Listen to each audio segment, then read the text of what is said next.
ಕೊಡ್ತಾ ಓಕೆ ಎದು ಸರ್ ಈಗ ನಿಮ್ಮ ಸರ್ಕಾರದ ಅವಧಿಯಲ್ಲೂ ಕೂಡ ಆಗಿತ್ತು ಈ ರೀತಿಯಾದಂಥ ಡ್ರಾಮಾಗಳು ಸರಿ ಕುರ್ಚಿ ಯಾವುದೋ ಒಂದು ಸರ್ಕಾರದಲ್ಲಿ ಆಗ್ತಾರೆ ಅದು ಸರಿ ಇಲ್ಲ ಅಂದಿದ್ದಕ್ಕೆ ತಾನೇ ಯಾರು ನಿಮ್ಮನ್ನ ತಗೊಂಬಂದು ಕುರ್ಚಿಲ ಕುಣಿಸಿರುವಂತದ್ದು ಭದ್ರವಾಗಿ ಕೊಟ್ಟಿರ್ಬೇಕಾದಾಗ ನೀವೇನ್ ಮಾಡ್ತಾ ಇದ್ದೀರಾ? ಇದೊಂಥರ ರಿಯಾಲಿಟಿ ಶೋ ತರ ಆಗ್ಬಿಡುತ್ತಲ್ಲ ಸರ್. ಇವ್ರದಂಗೆ ಗ್ಯಾರಂಟಿಗಳೆಲ್ಲ ಫ್ರೀ ಅನ್ನುತ್ತೋ ಇದು ಒಂದು ರಿಯಾಲಿಟಿ ಶೋ ತರ ಜನ ನೋಡ್ತಾ ಇದ್ದಾರೆ. ದಿನ ಬೆಳಗ್ಗೆ ಆದ್ರೆ ಇವ್ರು ಇದನ್ನ ಸರ್ ಮಾಧ್ಯಮದ ಏನಾದ್ರು ಕೇಳಿದ್ರೆ ಮಾಧ್ಯಮದವ್ರು ಸೃಷ್ಟಿ ಮಾಡಿದ್ರು, ವಿರೋಧ ಪಕ್ಷಗಳು ಸೃಷ್ಟಿ ಮಾಡಿದ್ರು ಅಂತಾರೆ. ನಿಮ್ಮ ನಾಯಕತ್ವಗಳ ಬಗ್ಗೆ ಯಾರು ಮಾತಾಡ್ತಾ ಇರೋದು? ನಾವ ಮಾತಾಡ್ತಾ ಇರೋದು. ನಿಮ್ ಶಾಸಕರು ಮಾತಾಡ್ತಾ ಇರೋಂಥದ್ದು. ನಿಮ್ ಶಾಸಕರಾದಂತ KN ರಾಜಣ್ಣ ಅವರು, ಬಸವರಾಜ ಗಂಗಾ ಅವ್ರು ಮಾತಾಡ್ತಾ ಇರೋದು, ಇವರು ಇಕ್ಬಾಲ್ ಹುಸೇನ್ ಮಾತಾಡ್ತಾ ಇರೋದು, KS ರಂಗನಾಥ್ ಮಾತಾಡ್ತಾ ಇರೋದು. ಇವರೆಲ್ಲ ಯಾರು? ಬಿಜೆಪಿ ಶಾಸಕರ? ಹೇಳ್ಬಿಡಿ ನಾವರೆಲ್ಲ ಬಿಜೆಪಿ ಶಾಸಕರು ಅಂತ ಹೇಳ್ಬಿಡಿ. ಹಂಗಂತಾರೆ ಇವರು ದೆಹಲಿಗೆ ಯಾತ್ರೆಗೆ ಹೋಗಿರೋದು ಏನ್ದಕ್ಕೆ ಸರ್? ಏನ್ ಕಂಗ್ರಾಚುಲೇಷನ್ಸ್ ಹೇಳ್ಬಿಟ್ಟು ಬರಕ? ಬಿಹಾರ್ ಎಲೆಕ್ಷನ್ಸ್ ಅನ್ನ ಸೋತಿದ್ದಕ್ಕೆ ರಾಹುಲ್ ಗಾಂಧಿಗೆ ಕಂಗ್ರಾಚುಲೇಷನ್ಸ್ ಹೇಳ್ಬಿಟ್ಟು ಬರಕ? ನಾವು ಹೇಳ್ತಾ ಇರುವಂತದ್ದು ಇಷ್ಟು ಫಾಸ್ಟ್ ಆಗಿ ಇದಕ್ಕೆ ಹೋಗ್ತಾ ಇದ್ದೀರಲ್ಲ ನೀವು ಡೆಲ್ಲಿಗೆ, ಇಷ್ಟು ಯಾತ್ರೆಗಳು ಸರ್. ಲಾಸ್ಟ್ 2.5 ವರ್ಷಗಳಿಂದ ನೋಡಿ ಸರ್, ಬರೀ ದೆಹಲಿ ಯಾತ್ರೆಗಳೇ ಆಯ್ತು.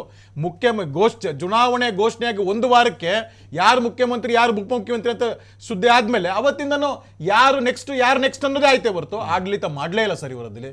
ನಾವು ಆಡಳಿತ ಮಾಡಿ ಅಂತ ಜನರು ಕೊಟ್ಟಿರುವಂತದ್ದು. ಪ್ರತಿಪಕ್ಷವಾಗಿ ನಮ್ಮ ಕರ್ತವ್ಯ ನಾವು ಪ್ರಶ್ನೆ ಕೇಳುವಂಥದ್ದು. ಎಲ್ಲೆಲ್ಲಿ ವೈಫಲ್ಯ ಆಗಿದ್ದೀರಾ ಅದು ವೈಫಲ್ಯ ಆಗಿರೋದಕ್ಕೆ ಪ್ರಶ್ನೆ ಕೇಳುವಂಥದ್ದು ನಮ್ಮ ಜವಾಬ್ದಾರಿ. ಅದು ನಾಯಕತ್ವ ಆಗ್ಬೋದು, ಆಡಳಿತ ಆಗ್ಬೋದು, ನಿಮ್ಮ ನಡೆನುಡಿ ಆಗ್ಬೋದು. ಜನ ನೋಡ್ತಾ ಇದ್ದಾರೆ. ಅಲ್ಲ, ವೈಫಲ್ಯಕ್ಕಿಂತ ನೀವೇ ಕಾಂಗ್ರೆಸ್ ಹೈಕಮಾಂಡ್ ತರ ಮಾತಾಡ್ತಿದ್ದೀರಾ ಸರ್. ಅಂದ್ರೆ ಅಶೋಕ್ ಅವ್ರ ಹೇಳಿಕೆ ಇವರೆಲ್ಲ ನೋಡ್ತಾ ಇದ್ರೆ ಬದಲಾವಣೆ ಆಗುತ್ತೆ ಅನ್ನೋದು ಅವ್ರಿಗಿಂತ ಹೆಚ್ಚು ಮಾಹಿತಿ ನಿಮ್ಮ ಪಕ್ಷದವ್ರಿಗೆ ಇರುತ್ತೆ ಅಂತ ಹೇಳಿ ಸರ್. ಯಾಕೆ ಹೇಳ್ಬೇಕಾಗುತ್ತೆ ಅಂದ್ರೆ ನೋಡಿ, ಇಷ್ಟು ದೊಡ್ಡ ಜವಾಬ್ದಾರಿ ಕೊಟ್ಟಾದ್ಮೇಲೆ ಅವ್ರ ಜವಾಬ್ದಾರಿಗಳನ್ನ ಅರ್ತಿರವಲ್ಲ. ಜವಾಬ್ದಾರಿಗಳನ್ನ ಅರಿತೇ ಇದ್ದಾಗ ನಾವು ನೆನಪಿಸ್ಬೇಕಾಗತ್ತೆ. ನೀವು ಬರೀ ಅಧಿಕಾರಕ್ಕೋಸ್ಕರ ಕಿತ್ತಾಡ್ತಾ ಇರ್ತಿರೋ, ಇಲ್ಲ ಜನರು ಇದು ಮಾಡ್ತಾ ಇರ್ತಿರೋ. ನೆರೆದಾಗ್ಬೋದು, ರೈತರ ಸಮಸ್ಯೆದಾಗ್ಬೋದು, ಈಗ ಮೆಕ್ಕೆಜೋಳದಾಗ್ಬೋದು, ಯಾವ್ಯಾವ್ದು ಸರ್. ಮೊನ್ನೆ ಜಿಲ್ಲಾಸ್ಪತ್ರೆಯಲ್ಲಿ, ಹಾವೇರಿ ಜಿಲ್ಲಾಸ್ಪತ್ರೆಯಲ್ಲಿ ನವಜಾತ ಶಿಶುಗಳದ್ದು ಇದು ಇದಾಯ್ತು, ಸಾವಾಯ್ತು, ಬಾಣಂತಿಯರ ಸಾವಾಯ್ತು. ದಿನೇಶ್ ಗುಂಡೂರಾವ್ ಏನು ಮಾಡ್ತಾ ಇದ್ದಾರೆ ಸರ್? ನಾವ್ ಹೇಳ್ತೀರಿ ಈ ತರದ ಬೇಸಿಕ್ ಇಶ್ಯೂ ಕಳಿಸಿದ್ರೆ ಇದ್ರಲ್ಲಿ ರಾಜಕೀಯ ಮಾಡ್ತೀರಾ? ಪ್ರಶ್ನೆಗಳು ರಾಜಕೀಯಕ್ಕೆ ಬಂತ ಪ್ರತಿಯೊಂದಕ್ಕೂ ಸರ್ ಪ್ರತಿಪಕ್ಷ ಇರೋದೇ ಪ್ರಶ್ನೆ ಕೇಳಕ್ಕೆ. ನೀವು ಅದನ್ನ ಸಂಯಮವಾಗಿ ಕೇಳಿಸ್ಕೊಂಡು ಅದನ್ನ ಸರಿ ಮಾಡುವಂತದ್ದನ್ನ ಮಾಡ್ಬೇಕಾಗತ್ತೆ. ಅದ ಕರ್ತವ್ಯ ನೀವು ಮಾಡ್ತಾ ಇಲ್ವಲ್ಲ ಅಂತ ಪ್ರತಿ ಸತಿನ ನಾವು ಎಚ್ಚರಿಸ್ತಾ ಇರ್ಬೇಕಾದಾಗ ನಾವೇನ್ ಹೇಳ್ತಿರೋದಿಲ್ಲಿ, ತಾವೇನ್ ಹೇಳ್ತಾ ಇರುವಂತದ್ದು. ಈಗ ಇಷ್ಟೆಲ್ಲ ವ್ಯಾಖ್ಯಾನ ಕೊಟ್ರಲ್ಲ, ರಾಜ್ಯದಲ್ಲಿ ಇವಾಗ ಇರೋಂತ ಮೆಕ್ಕೆಜೋಳದ ಒಂದು ಇದಕ್ಕೆ ಖರೀದಿ ಕೇಂದ್ರಗಳನ್ನ ಮಾಡಬೇಕಾಗಿತ್ತು 2-3 ತಿಂಗಳ ಹಿಂದೆನೆ. ಇವತ್ತು ಮತ್ತೆ ರೈತರು ಕಣ್ಣೀರು ಹಾಕೊಂಡು ಬೀದಿಲ್ ಬಿದ್ದಿದ್ದಾರಲ್ಲ. ಖರೀದಿ ಕೇಂದ್ರ ಮಾಡದೇ ಇರೋಂತ ರಾಜ್ಯ ಸರ್ಕಾರ ಇಷ್ಟು ಫಾಸ್ಟ್ ಆಗಿದ್ದೆ ಕುರ್ಚಿ ಆಟಕ್ಕೆ ದೆಹಲಿಗೆ ಹೋಗ್ತಿರಲ್ಲ, ರೈತರ ಕೈ ಇದಕ್ಕೆ ಬರಬೇಕು ಅನ್ನೋದೇ ನಮ್ಮ ಆಶಯ. ಇದ್ರಲ್ಲಿ ಏನ್ ತಪ್ಪಿದೆ? ಇದರಲ್ಲಿ ಇದನ್ನ ಮಾಡ್ಬೇಕಲ್ವ ನೀವು? ಅದಲ್ಲಿ ಇದನ್ನ ಮಾಡಬೇಕಾಗಿರ್ಬೇಕಾದಾಗ ಯಾವ ಏನ್ ಬೇಸಿಕ್ ಇನ್ಫ್ರಾಸ್ಟ್ರಕ್ಚರ್ಸ್ ಫಲಿಸ್ತಿಲ್ವೋ, ಮಾಡ್ತಾ ಇಲ್ವೋ, ಅದನ್ನ ನಿಮ್ಗೆ ನೆನಪಿಸಿದ್ರೆ ಕೆಣದಂತ ಕೋಪ ಬರುತ್ತಲ್ಲ. ನಿಮ್ಮ ಆಡಳಿತಾವಧಿಯಲ್ಲಿ ಇಂಥ ಬೆಳವಣಿಗೆ ನಡೆದಿಲ್ಲ ಅಂತ ಸರ್. ಇವಾಗಿರುವಂತ ರಾಜ್ಯ ಸರ್ಕಾರದ ಬಗ್ಗೆ ಕೇಳ್ತೀರಾ? ಎಲ್ಲ ರಾಜಕೀಯ ಪಕ್ಷಗಳು ಇವಾಗಿರುವಂತದ್ದು ಏನ್ ಸರ್? ಅದಲ್ಲಿ ಆಡಳಿತ ನಡೆಸಬೇಕಾದಂತ ಆಡಳಿತ ಸರ್ಕಾರದ ಬಗ್ಗೆ ಪ್ರಶ್ನೆ ಪ್ರತಿಪಕ್ಷದವ್ರು ಮಾಡ್ಬೇಕಾ ಮಾಡ್ಬಾರ್ದಾ? ಜನಸಾಮಾನ್ಯರ ಪ್ರಶ್ನೆ ಕೇಳ್ಬೇಕಾ? ಅದಕ್ಕೆ ಉತ್ತರ ಕೊಡ್ಬೇಕಾಗಿರೋದು ಯಾರು? ರಾಜ್ಯ ಸರ್ಕಾರ ಕೊಡ್ಬೇಕಾಗತ್ತೆ. ಹಾಗಾದ್ರೆ ಅವರಲ್ಲಿ ಯಾವ್ದು ಗೊಂದಲ ಇಲ್ಲ ಅಂತಂದ್ರೆ ಅವರ ಎಲ್ಲ ಹೈಕಮಾಂಡ್ಗಳು ಎಲ್ಲ ಇದ್ದಾರಲ್ಲ ಸರ್, ಬಂದು ರಾಜ್ಯದ ಜನ ಕೇಳ್ಬಿಡ್ಲಿ ಇದಲ್ಲಿ ಯಾಕಪ್ಪ ಡೆಲ್ಲಿಗೆ ಬರ್ತೀರಾ, ಯಾಕೆ ಸಮಯ ವೇಸ್ಟ್ ಮಾಡ್ತೀರಾ? ನಿಮ್ಮ ಸುರ್ಜೇವಾಲ ಯಾವಾಗ ಬರ್ತಾರೆ, ವೇಣುಗೋಪಾಲ್ ಬರ್ತಾರಲ್ಲ, ಅವರೇ ರಾಜ್ಯದ ಜನ ಕೇಳ್ಬಿಡಿ, ಇವರೇ ಮುಖ್ಯಮಂತ್ರಿ, ಇವರೇ ಉಪಮುಖ್ಯಮಂತ್ರಿ ಅಂತ. ಈ ತರದ್ ನೀವು ಡಿಸ್ಕಸ್ ಮಾಡುವಂತ ಸಮಯ ವ್ಯರ್ಥ ಮಾಡುವಂತ ಅವಶ್ಯಕತೆ ಇಲ್ವಲ್ಲ ಸರ್? ಬೇರೆ ಯಾವ್ದಾದ್ರು ಚರ್ಚೆ ಮಾಡ್ಬೋದಲ್ಲ? ನಿಮ್ ಪ್ರಕಾರ ಹೈಕಮಾಂಡ್ ವೀಕ್ ಇದೆ ಅಂತ ಕಾಂಗ್ರೆಸ್ದು ಸರ್ ಏನ್ ಗೊತ್ತಿಲ್ಲ ಸರ್ ಅದಲ್ಲಿ.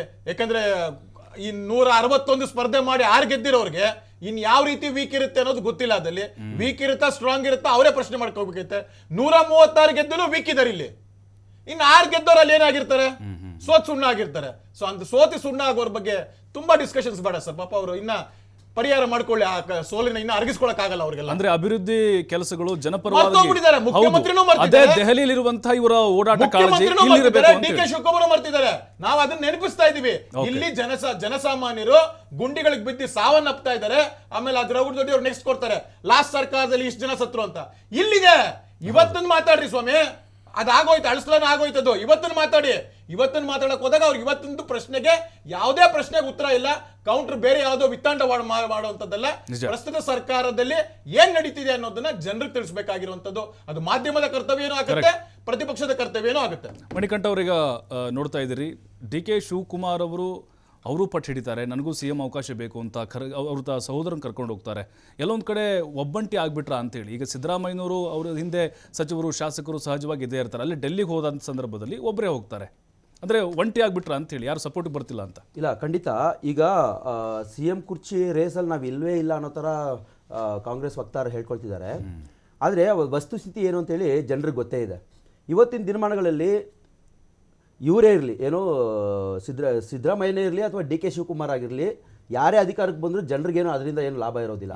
ಸೊ ಇವತ್ತು ಕರ್ನಾಟಕ ರಾಜ್ಯ 24ಕ್ಕಿಂತ ಹೆಚ್ಚು ಮುಖ್ಯಮಂತ್ರಿಗಳನ್ನ ಕಂಡಿದೆ. ಅದರಲ್ಲಿ ಕಾಂಗ್ರೆಸ್ದೇ 13 ಜನ ಇದೆ. ಇವರು ಅಹಿಂದ ನಾಯಕರುಗಳು ಅಂತ ಹೇಳ್ಕೊಂಡು ಹೊರಡ್ತಾರೆ.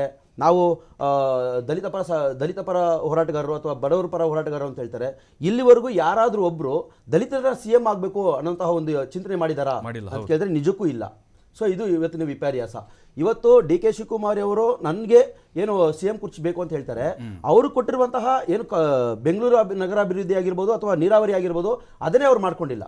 ಇವತ್ತು ಹೊಸ ಹೊಸ ಯೋಜನೆಗಳನ್ನ ರೂಪಿಸ್ತಾರೆ ಬಿಟ್ಟರೆ ಇರುವಂತಹ ಯೋಜನೆಗಳನ್ನೇ ಅವ್ರು ಮುಗಿಸ್ಕೊಳ್ಳೋಕ್ಕಾಗಿಲ್ಲ. ಅಲ್ಲ, ಈಗ ನೀವು ಆ ಪ್ರಶ್ನೆ ಮಾಡಿದ್ರೆ ನೀವು ಏನಾದರೂ ಮಾಡಿದ್ರೆ ದಲಿತ ಮುಖ್ಯಮಂತ್ರಿ ಅಂತ ಈಗ ಆ ಪ್ರಶ್ನೆ ಬರುತ್ತೆ. ಈಗ ಮತ್ತೆ ನೆಕ್ಸ್ಟ್ ಕಾಂಗ್ರೆಸ್ ಹೋಗ್ತಾರಿಂದ ಅಲ್ಲ, ನಾವು ನಮ್ಗೆ ಅವಕಾಶ ಸಿಗುತ್ತೆ. ಇವತ್ತಿರುವಂತಹ ಆಕಾಂಕ್ಷಿಗಳು ಈ ಮುಂಬರುವ GBA ಎಲೆಕ್ಷನ್ ಇವ್ರು ಮಾಡ್ತಾರೋ ಬಿಡ್ತಾರೋ ಅದನ್ನೇ ಇವ್ರು ಮಾಡ್ಕೊಳ್ಳೋಕ್ಕಾಗಿಲ್ಲ. ಇಲ್ಲಿವರೆಗೂ 2.5 ವರ್ಷ ಇವರು ಅಧಿಕಾರಕ್ಕೆ ಬಂದು ಆಗಿದೆ. GBA ಎಲೆಕ್ಷನ್ನ ಮಾಡ್ಕೊಳ್ಳೋಕ್ಕೆ ಒಂದು ಅವಕಾಶ ಇದಾಗಿಲ್ಲ.